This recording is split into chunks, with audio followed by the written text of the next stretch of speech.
Marcelo. Yung mga nagnakaw, nakawala. Yung isa na-appoint pa, presidente ng bangko. Pero Walter Saldico, hindi pa rin nakukulong. Marcelo.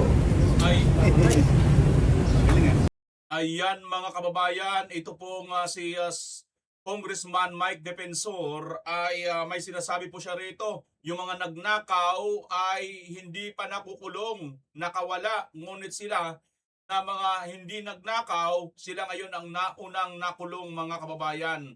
Ganyan po mayroong justice or injustice ang ating bansang Pilipinas. Ika nga nila, martialo na po ito mga kababayan. Ano ho? Pero wait, wag po kayong panghinaan ng loob mga kababayan sapagkat ang Supreme Court umaksyon na at si BP Inday abay nataranta po ang hindi po si BP Inday nataranta or natakot ang prosekusyon dahil sa napipintong pagdalo sana ni BP Inday. Naluwag mga kababayan, si Kapuna nakapon ang tapang, nakapon ang kanyang mga kakampi. Hindi na daw po padadaluhin si Atty. Zulaika Lopez. Ano to? Naduwag na kayo? Mga kababayan, eto ang matindi. Ang Supreme Court umaksyon na. PBBM at itong si Martin Luther King ay pananagutin na. Wow, ito po ang napakagandang desisyon na ginawa ng Supreme Court. Ngayon mga kababayan, yan po ang ating pag-uusapan ngayon. Kung hindi ka po aalis at hindi mo po i-skip ang buong videong ito, malalaman mo ang lahat ng detalye. Ngunit bago yan, maraming salamat po muna sa lahat ng mga walang sawang sumusubaybay, nagla-like at nag-share sa ating mga video. Kung bago ka lang dito kabayan, nakikisuyo ako, pakisubscribe, pakipindot ang notification bell all, pakilike na rin at pakishare kung iyong mamarapatin. Tatanawin kung utang na loob, wala naman pong bayad lahat ng mga ito. Maraming salamat kabayan. Tunguhin na po natin ang buong detalye ng ating pag-uusapan. Eto nga po mga kababayan, ang Korte Suprema ay binulaga po ang lahat. Kahapon po ay tinapos na po nila ang kanila pong oral arguments patungkol po dito sa 2024, 2025, 2026 GAA mga kababayan. Pero bago po sila nagtapos, mayroon pong may matindi po mga kababayan na binanat dito ang Supreme Court.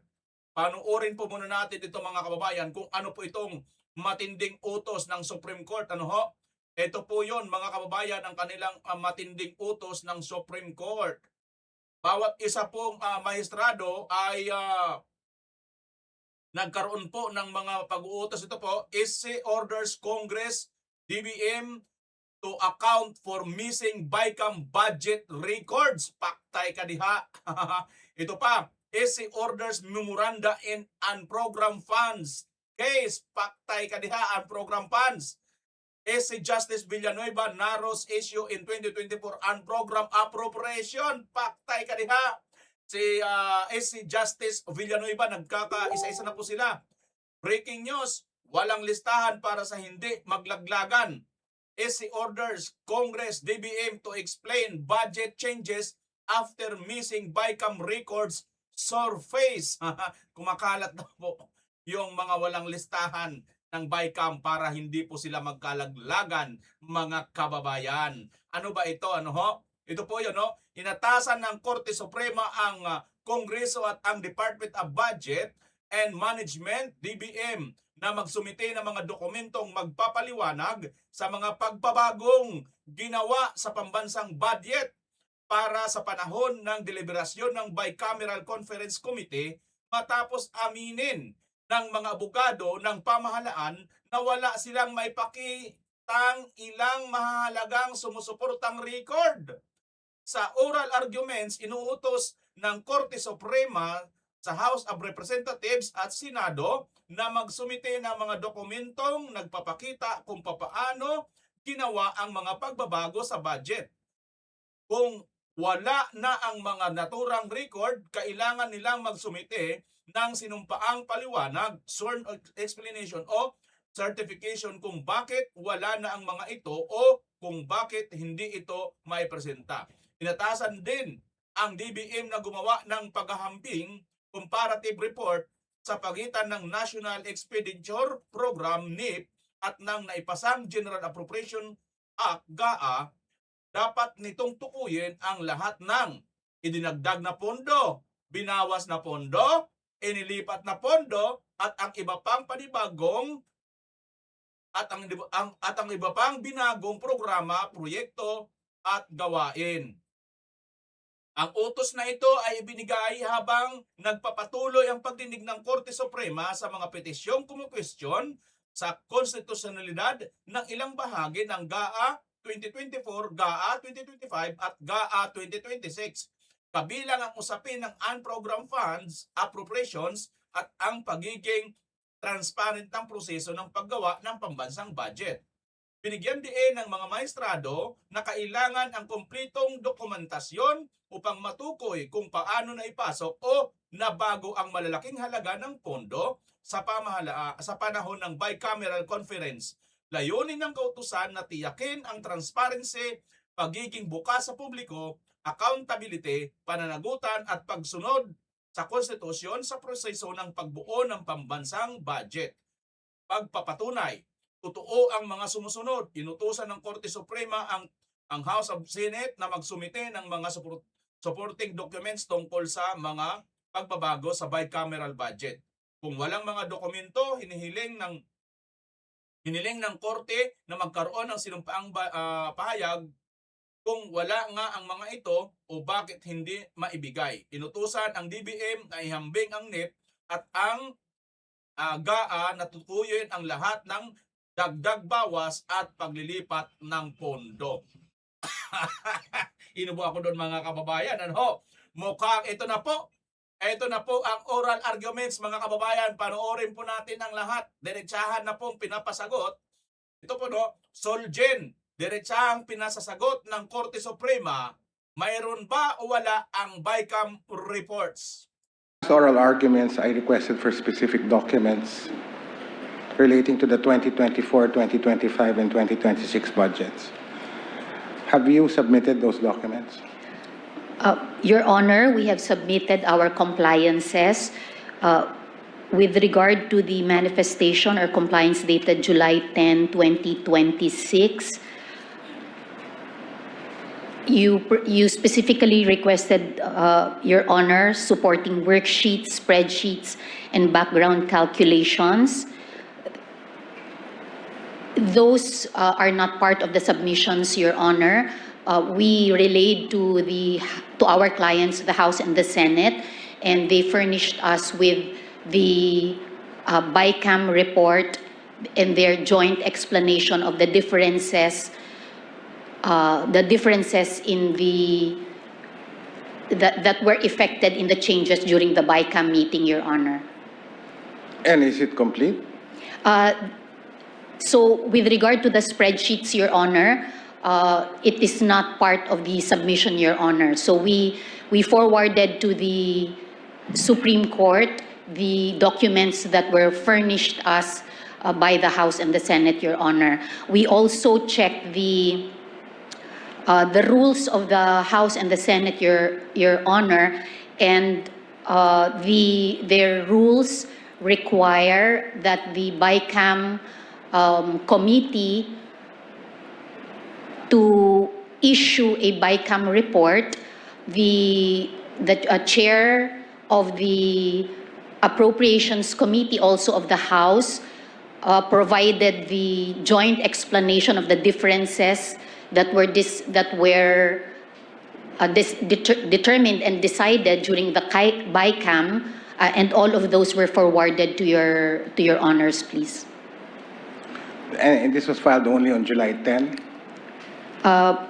Yes, Your Honor.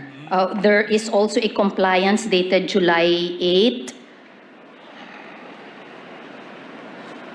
Two compliances were dated July 8, Your Honor. In the compliance dated July 8, we submitted the House and Senate concurrent resolutions regarding the reforms in the budget process and the budget reform bills.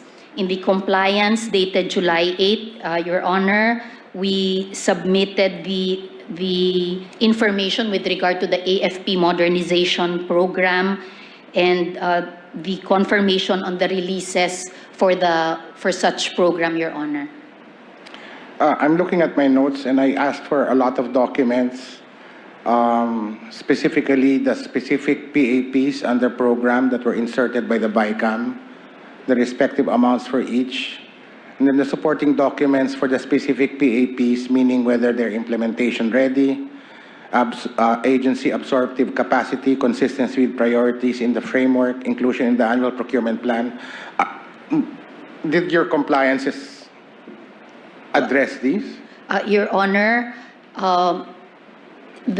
when we ask the House and the Senate, there are no records that are available that can be certified, Your Honor, because again, and they referred us to what is required under their rules, and that they are required to come up with a BICAM report, Okay. and that is what we submitted. So in other to words, Your what Honor. you're telling the court is based on what was told to you by them. Yes, Your Honor, and then we also checked the rules of the Senate and the House so that we can also base our request on their rules of if whether it is. Let me cut you. Who in particular did you talk to in the House of Representatives and the Senate? So my team was corresponding with their counterparts, and I also had a meeting with the Speaker of the House, and the chairperson of the Appropriations Committee, Your Honor. So I had a few meetings with the House leadership, Your Honor. Okay, is it possible that the court asks the representatives of Congress, both the House and Senate, to file a compliance with the court under oath, attesting to what you are now telling us, that in fact they do not have the records? Your Honor, so we had a discussion also on it as, and may I share with you, like there are some institutional concerns also for them. They were saying that we have already provided the BICAM report and the joint explanation, which are all that are required under their rules, Your Honor. Whatever explanations they have for not supplying it, or whether or not, in fact, they don't have copies, all of that can be contained in a manifestation sworn to by them.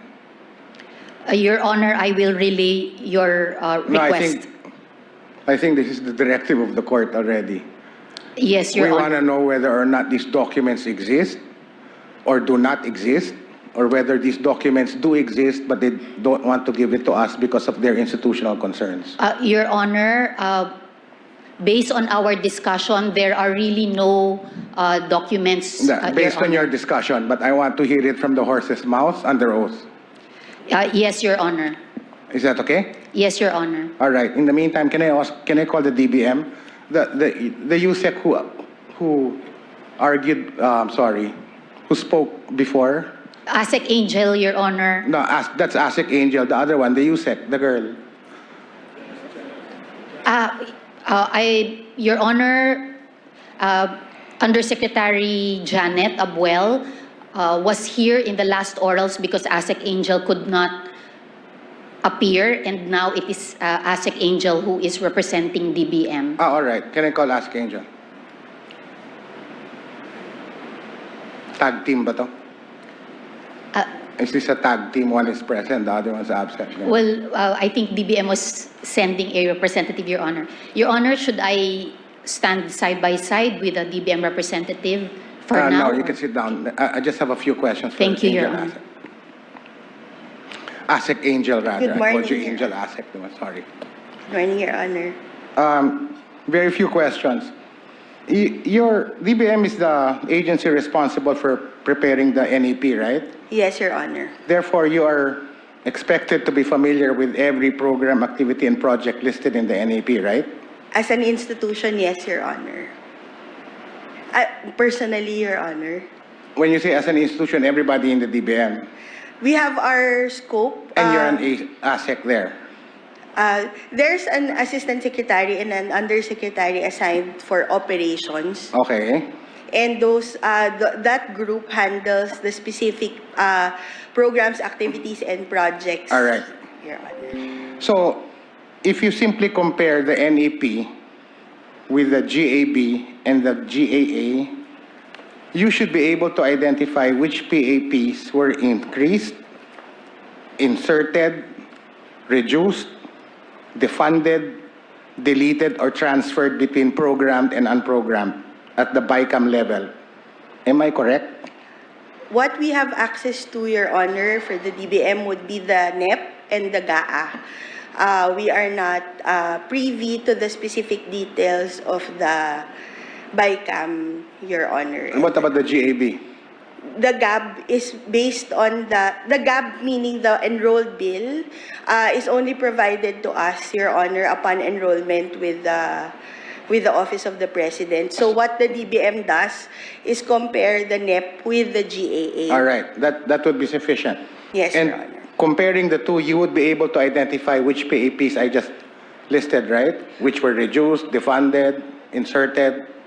What we have, Your Honor, as prepared regularly by the DBM would be a statement of differences, but it would not be on a per PAP level, but it would be dependent on the per agency level or sectoral But level. you can do it on a per PAP level, right? If necessary, Your Honor, we will. If instructed by this court, you will. Of course, Your Honor. So I'm instructing you now. Is that okay? Noted, Your Honor. All right. We will comply. In the last hearing, I gave a list of questions to the OSG. Did they supply you with that question? Yes, Your Honor. Will the DBM be in a position to answer those questions? We will try, Your Honor. Try. Yes, Your Honor. Have you watched Star Wars? That's why you failed. There is no You try. only try. Yes, Your Honor. I have watched Star Wars. Okay, and as Yoda would say, just do it, right? I will, Your Honor. Okay, so can you supply me the answers and the documents in that list that I gave the OSG? Yes, Your Honor. Can I confirm, OSG, that you have given DBM a copy of that list? I confirm, Your Honor. All right. When can I have it? Okay na po. Your Honor, we have submitted the documents from the DBM. When? No, I'm asking now specifically. You're going to do these things for me now, right? Yes, Your Honor. So I'm asking, when can you submit it the way I want it to be presented to the court? Yun. Do you need a year?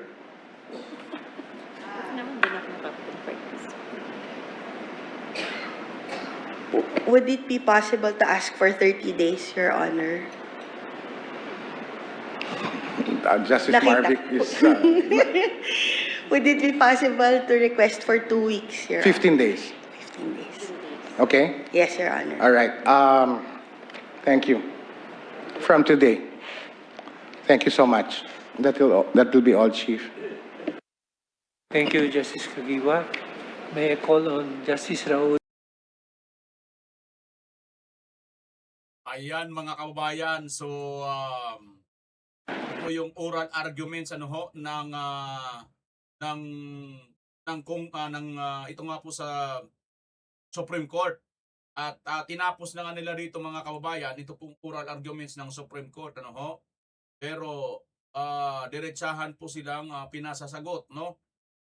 Ito nga po mga kababayan ang oral arguments, pinasagot ng Korte Suprema, mayroon ba o wala ang BICAM reports.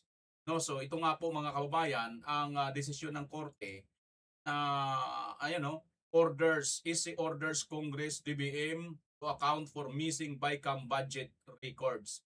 Ayan mga kababayan. So talagang ito pa isa si Chief Justice yata ito, di ba?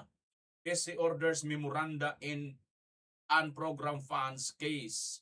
So, good news po ito mga kababayan, kasi Justice Villanueva narrow issues in 2024 unprogrammed appropriations, no? Talagang puro program dito ang mga mga kababayan. Ito pa walang listahan para sa hindi maglaglagan. EC orders Congress DBM to explain budget changes after missing BICAM records surface.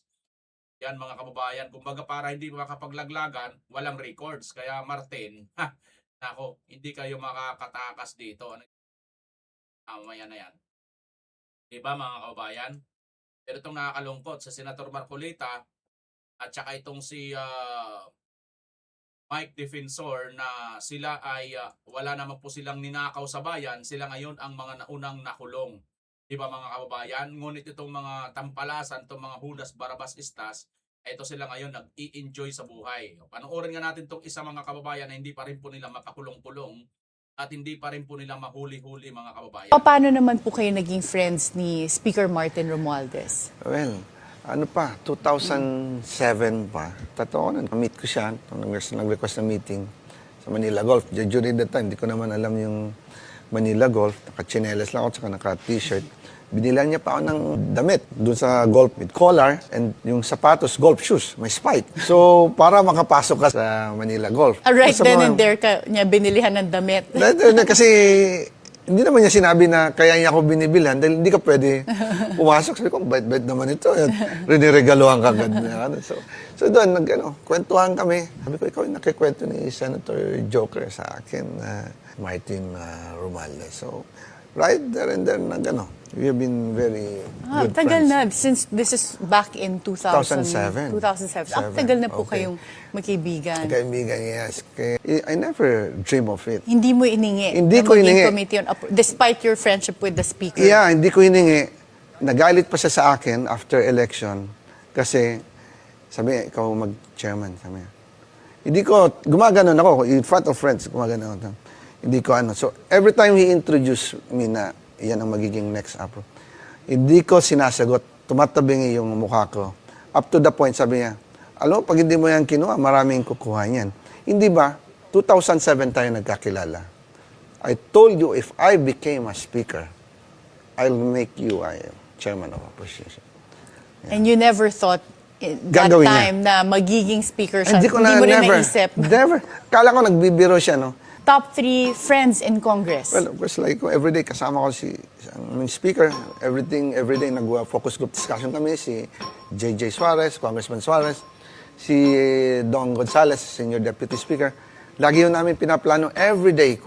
Nagpa-plan kami what's good for our country, what's good for Congress, what's good for our people.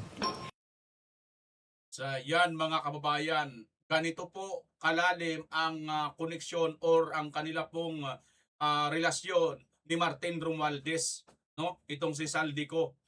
Na ito ngayon si Saldico ay nagbubulgar dito nga po sa mga katiwalian na ginawa ni Martin Romualdez at ni BBM na pinapatunayan po ang mga nauna ng pahayag ni Sergeant Gotesa na mga nagde-deliver po ng mga mali-malitang pera. Ano ho? So ito po talaga ang dapat makulong. Martin Romualdez, Marcos Jr., sila po dapat ang makulong eh. Hindi po si Senator Marcolita mga kababayan. Tingnan nyo naman itong pangyayaring ito kung sino pa talaga ang mga mga kababayan ang mga nagtutulak dito para mapanagot ang tunay na may sala ang mga magnanakaw, sila patuloy ang talagang kinukulong mga kababayan. Grabe na po itong natin, itong batas na itong sesyon natin sa ating bansa. Talagang malinaw po mga kababayan na isa na po itong partial law. No? Yung mga nagnakaw, nawala yung isa na-appoint pa. Si Martin Romualdez at Saldico di pa rin nakukulong. Kita nyo? Oh. Si Saldico talaga, di ba? Sinasabi niya, diretsahan eh. Although wala pang investigasyon talaga kasi nga ayaw po ni Lacson eh. Nagkaroon na noon ng noon eh. Dapat mag-zoom meeting na si Saldico eh. Wala eh. Pinasabik lang ang taong bayan eh. 'Di ba? Kunwari lang itong si Lacson. Kaya dito mga kababayan, na-booking talaga itong si Lacson na mayroon po silang pinoprotektahan. Okay? So, ganun pa man mga kababayan, mayroon pa rin po tayong pag-asa. Ito pa rin po ang Supreme Court. Hindi man po dyan sa Senado kasi nga hawak na po nila ngayon Nagtatakipan na po sila kasi nga lahat sila halos diyan member ng ano, lalo na itong mga majority, di ba? Member ng Malitagang. So mga kababayan, wala pong mangyayari kundi pagtatakpan po talaga nila at pagtatakpan po itong pagnanakaw sa kaban ng bayan. Ang nakakalungkot, bawat magsalita, bawat magbulgar, sila ngayon ang makukulong. Si Attorney Livito Baligod, sunod-sunod na po ang mga kasong isinampa at mga warrant of arrest sa kanila, mga kababayan. Kasama na po itong mga magigiting na mga dating sundalo, dating Marines. Grabe ano ho, ganito po katindi, ito pong administrasyon, panggigipit at ipitin lahat po nitong mga kababayan natin, mga taong bayan, lalo na po itong mga nagbubulgar sa katiwalian nitong Marcos administration. Ganyan po itong Marcos administration, manggipit, manang-mana po sa kanyang ama, o paano po ang ginawa ng kanyang ama na panggigipit noong panahon nang siya ay namuno. No, ganito rin ngayon. Itong nangyayari kay BP Inday na wala namang kapararakan, di ba? Ayon kay Attorney Roque, itong impeachment ni BP Inday ay wala nga nabuking nga sila kahapon, mga kababayan eh. Alam nyo, actually, tuwing araw-araw pag sumasalang ang impeachment, mga kababayan, ay nakikita talaga, napapatunayan talaga na hausyaw, walang kakwenta-kwenta, hindi po ito dapat impeachment, pero pinilitan po nila. No? Kung ganun, pwede naman po pala sana, kahit nga si Soto, mga kababayan, kahit si Soto, sinabi niya, hindi ito pang impeachable eh. Pero bakit ini-impeach? Kasi nga, gusto nila, pilitin nila na hindi na po pwedeng makatakbo o ma-disqualified si BP Inday Sara sa 2028 election. Pero bago yan, mga kababayan, ito nga po, tinapos na po ang oral arguments na yan ng chief ng Supreme Court. All the parties are reminded that the court will decide on this urgent case based on their own timeline, considering the manifestations of the amici, and that the GAA 2027 will soon be tackled by Congress, regardless of whether the parties comply with the periods we have provided. So ordered. Umabot sa 6 na sesyon ng oral arguments ang ginawa ng Korte Suprema para talakayin ang legalidad ng program appropriations sa ilalim ng 2024 hanggang 2026 national budget. Kahapon, formal lang tinapos ng Supreme Court ang pagtalakay dito. Kaugnay nito, pinagsusumite ng kataas-taasang hukuman ng memoranda sa loob ng 20 calendar days ang magkabilang partido at resource person na inimbitahan ng Korte. Sa ginawang pagdinig ng Korte sa 6 na sesyon mula noong Abril hanggang ngayong Hulyo, napuna ng maestrado ang naging paglobo ng program appropriations matapos ang Bicameral Conference Committee o BICAM. Sa ilalim ng National Expenditures Program o NEP, sa bersyon ng Senado at Kamara, pare-pareho itong nakatakda sa 281.9 billion pesos. Ngunit matapos ang BICAM, nadagdagan ito ng nasa mahigit 449.5 billion pesos. Kaya naman kung susumahin ay lumobo pa ito sa 731.4 billion pesos. Sa interpellation o pagtatanong ng mga maestrado, napuna ni Associate Justice Antonio Co ang ginawang paglipat ng pondo mula sa program appropriation patungo sa program na pondo. If you go to the 2023, 24, 25 ang program appropriations, lahat doon, karamihan doon ng project, hindi emergency.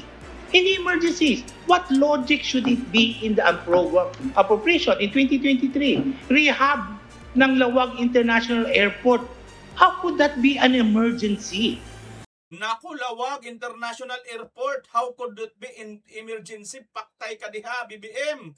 That's a long-term project. You could include that in the program appropriation. Bakit mo sinasama sa program at tatanggalin mo ibang funding sa program appropriation?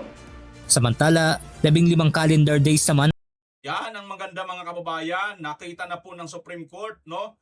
Lahat po pala itong 2023, 2024, 2025 GAA, yung mga nakaprograma, ito po yung dapat maintindihan ng taong bayan. Yung nakaprograma ay tinanggalan ng budget at nilipat doon sa mga hindi nakaprograma.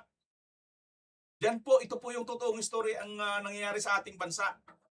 Ito po yung kanilang kinatatakutan, mga kababayan. Ito po yung ayaw nila. Ito po, maliwanag na mayroon talagang pagnanakaw dito sa ating bansa.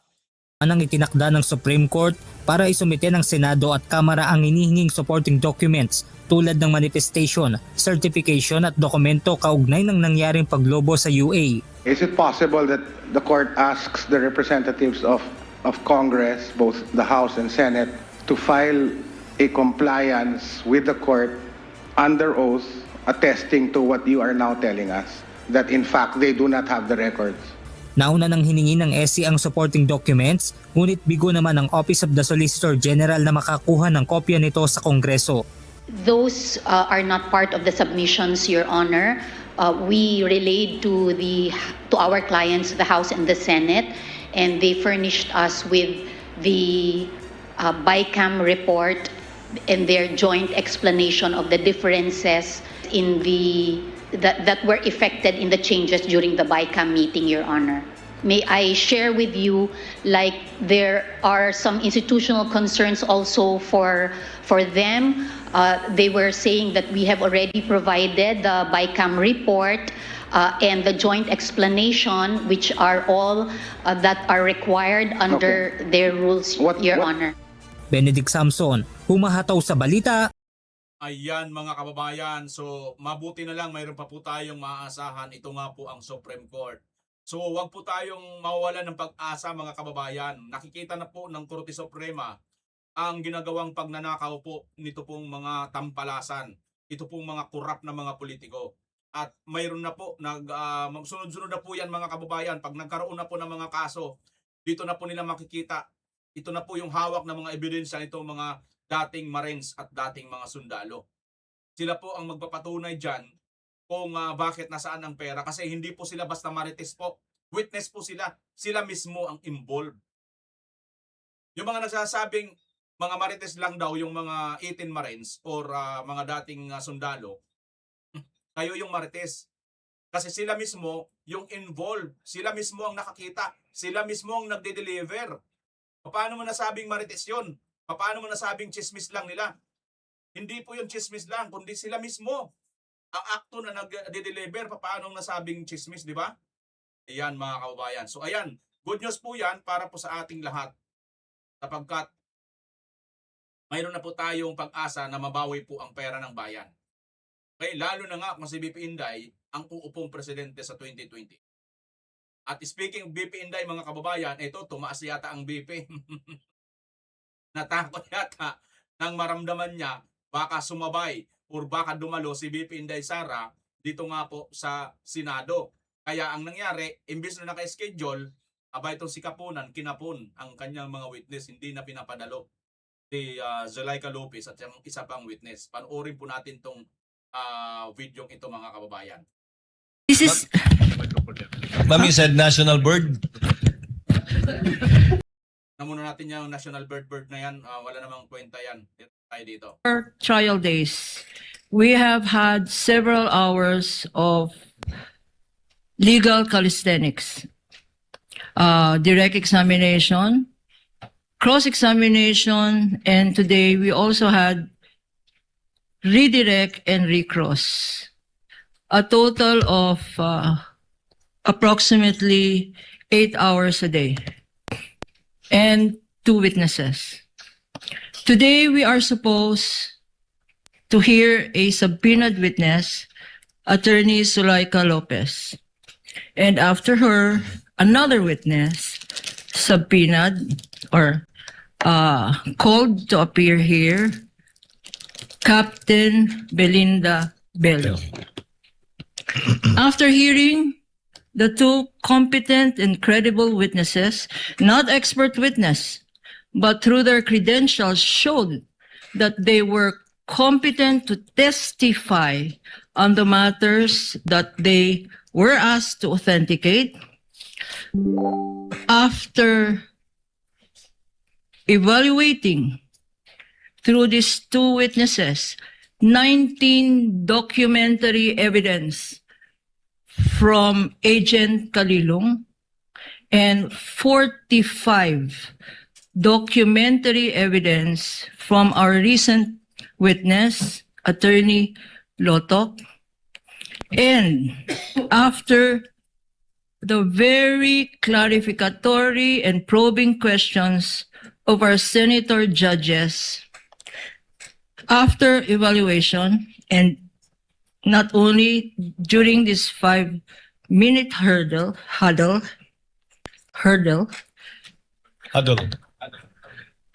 pero hurdle na rin po yun. It is the wisdom of the public prosecutors as expressed through this representation that we find it totally unnecessary, redundant, and a surplusage to still present Attorney Zulaika Lopez and as well Captain Belinda Bello. Let me just state for the record the reasons why. Had we been able to present Attorney Zulaika Lopez, she would have proven 3 things, or we would want to have proven 3 things. First, that she was personally present inside that detention center when the Vice President uttered the video, Exhibit P-4-10, when she uttered the statements that she had contracted, that she had already contracted a killer, and you have heard this already before, and so on, to kill the Contracted na killer daw. Paano ng kontrata? Wala naman kayo may prove kung mayroon siyang tao na kinontrata. Basag na basag sila mga kababayan eh. President, the First Lady, and the Speaker of the House. That would have been the first offer of testimony, that she was personally present inside that detention center when the Vice President uttered those statements. Admitted already, admitted by no less than Attorney Vinluan here, who in his closing remarks or opening remarks mentioned more than 10 times that that press conference occurred, Attorney Zulueta and the Vice President was there, and that in that press conference or a live broadcast, the Vice President did utter the statements we have heard time and again, Exhibit P-4-10. Although Attorney Vinluan says yes, these grave threats, and by inciting to sedition, does it make the Vice President a violator of the Constitution? Does it make her a violator of her solemn oath of office? Is this a high crime? Is this betrayal of public trust? That is what this impeachment is all about. It is not what Attorney Binluan says. If it is grave threats, by all means, we admit. Prison correctional, 6 months to 6 years. And that's a fine of 2,000 pesos. If it is sedition, the same. MTC should be trying these crimes, or the RTC. But that's Zulaika Lopez. And, Your Honors, in addition, we have said, and I have said on behalf of the public prosecutors, Your Honors, that we will no longer be presenting Attorney Zulueta and Zulaika Lopez. And, Your Honors, in addition, because the testimony we are making this manifestation, we have said, and I have said on behalf of the public prosecutors, Your Honors, that we will no longer be presenting Attorney Zulueta. And Ayan mga kababayan, nataranta na sila, hindi na po isasama si Attorney Zulaika Lopez dito nga po sa magtitestigo ngayong araw. Nataranta, natakot, naduwag.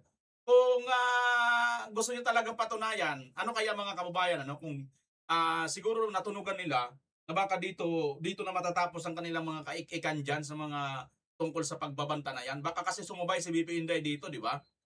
At alam naman po natin mga kababayan, si BP Inday nambibigla eh. Tingnan nyo nung nakaraan, di ba? Nung kanilang hearing sa Kongreso, nang dumating si BP Inday, ang tagal-tagal nilang gustong-gustong makakausap, gustong-gusto nilang matanong, pero nang nandoon na, wala nang nagtatanong.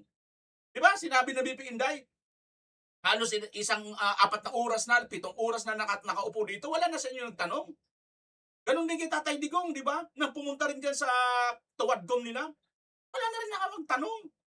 Alam nyo yun? Gustong-gusto ninyo, pero bakit takot na takot kayo sa magtanong? Ganon din sa Senado, butata rin sila. Wala rin halos makakibo eh, makapalag eh.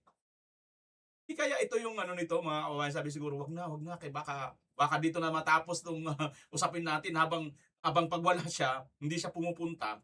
Actually mga kababayan, ito may feeling ako ewan ko kung magtutugmang ating pakiramdam.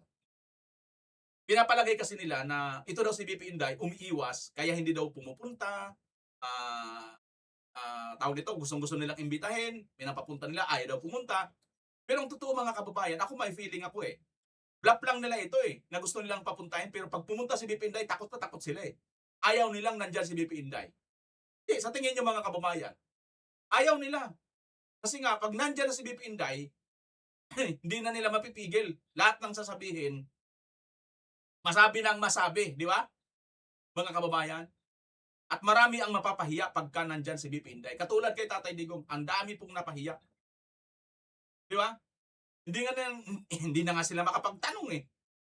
Nanginig, di ba mga kababayan? Kaya ako, sa tingin ko, bluff lang nila yung kunwari asam na asam nilang nandyan si BP Inday. Pero ang totoo ayaw nilang nandyan kasi nga pag nandyan si BP Inday, mas lalong ikinang, mas lalo si BP Inday makikilala ng tao na ayun, tapang-tapang. Kaya lang, pinagbibigyan lang muna kayo ni BP Inday. Alam ni BP Inday yan.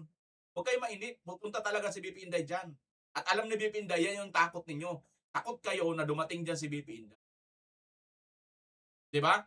Takot na takot kayo sa totoo lang. Ayun nga naduwag na kayo, diba? Yung abogada pa lang, na si Atty. Zulaika Lopez pa lang takot na kayo. Bakit nyo inurong? Lahat nga.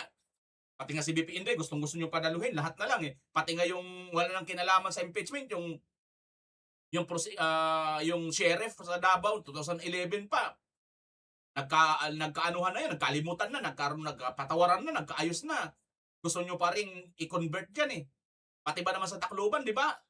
Gusto nyo i-dikit dito kay BP Sara. Pero bakit ngayon ayaw nyo isama si Atty. Zulaika? Mga kababayan, isa lang po. Huwag po sila kasi malamang huwag po si Sara. Talagang kinatatakutan nila. Kunwari, gusto nilang nandyan. Takot sila. Bakit? Panoorin natin ito sa tapong issue.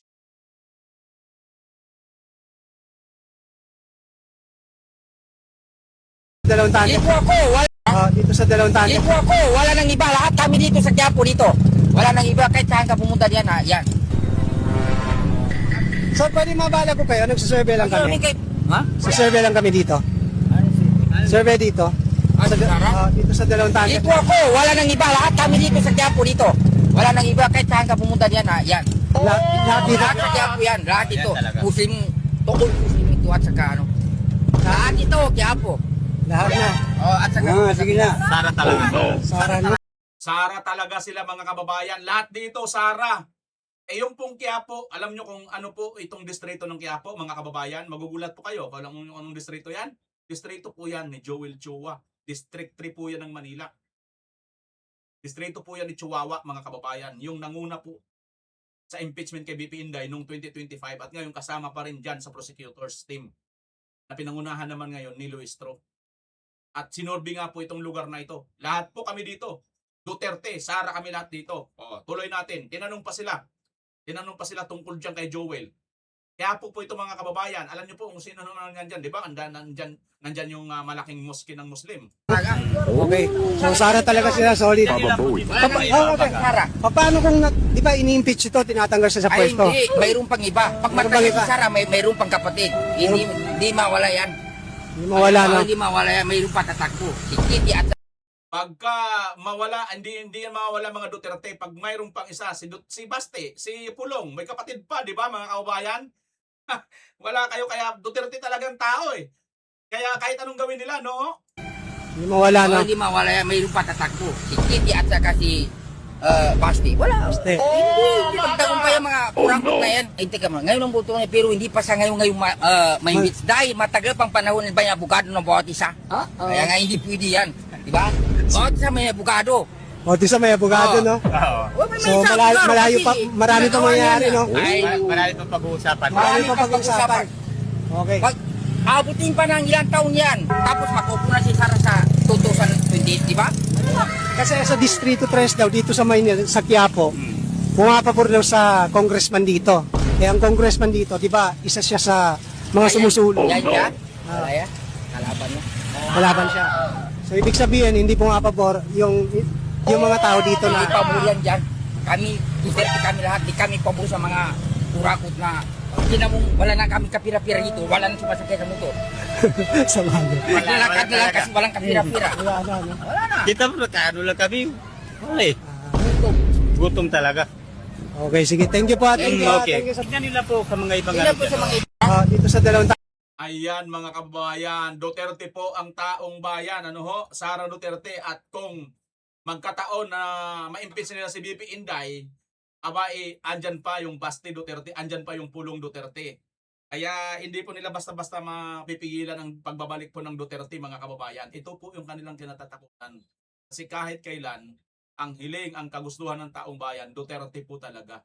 Nagustuhan po kasi ng bayan ang Duterte administration o pamawalakad ng Duterte. Isa na po ako dyan mga kababayan. Nung una kasi nga po kami ang mga kamag-anak ko mga liberal, di ba? Akala naman namin kasi noon, nakala ko kasi noon, yung liberal, yun yung talagang naglilingkod sa bayan. Sila talaga ang mga tumutulong sa bayan. Yung pala, sila pala ang salot at sa bayan. Kasi po, sila ay mga alipin or sila ay mga nasa likod nila, mga oligarko, kung hindi man sila mismo. Okay? Mga kababayan, anong masasabi ninyo sa videong ito? Huwag po kayong mahiya, paki-comment nyo po dyan sa baba at pag-uusapan natin ating po. Maraming salamat, magkita tayo sa muli. Bimar Channel, bye-bye po!